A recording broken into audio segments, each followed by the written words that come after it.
Regardez cet horizon, continu, l'alternance d'eau et de terre, une succession de ponts, d'éoliennes, de bacs, une bascule entre les verts des arbres et des terres, entre la grandeur du ciel et la mer. Un paysage construit, constitué, où rien ne sort, rien ne dépasse. Tout est sous contrôle. Aux Pays-Bas, ce sont 40% des terres qui se situent sous le niveau de la mer. Les inondations sont régulières et de nombreuses installations et initiatives ont pour but de fortement réduire les inondations et leurs impacts. Les Pays-Bas représentent la densité de population la plus élevée d'Europe, avec 395 habitants au kilomètre carré. Des habitants qui vivent au plus près de la mer qui menacent d'inondations. Because we only allowed to remember the war because the war is big business for them. Yeah. So reclaim the human rights of 1789. That is your duty.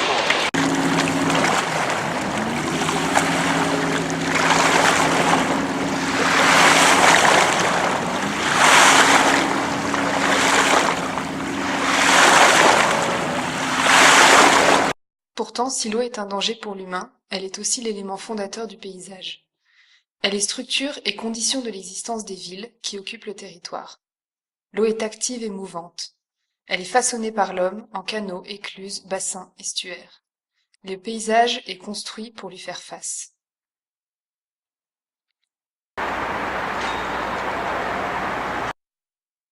Des alignements d'arbres sont là pour tenir les terres et ralentir le vent. Des digues tenues par la végétation bloquent l'eau en cas de marée. Des pompes fonctionnent grâce au vent pour vider l'eau après une inondation. Le paysage est construit de manière solidaire, en ce sens de solidaire comme deux choses qui dépendent l'une de l'autre, vont et fonctionnent ensemble, dans une action, un processus. Lors d'une inondation, c'est la moitié de la population qui se mobilise pour aider la ville et les habitants.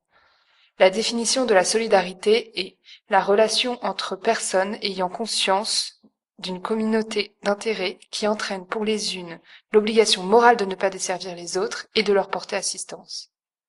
Il s'agit d'une solidarité évidente des habitants entre eux.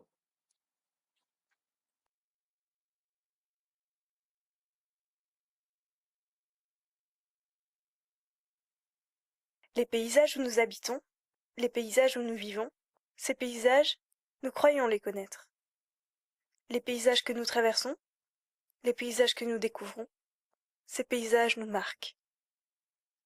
Le voyage est cela, regarder ailleurs pour mieux voir chez nous. Comparer ne sert à rien, c'est regarder qui importe.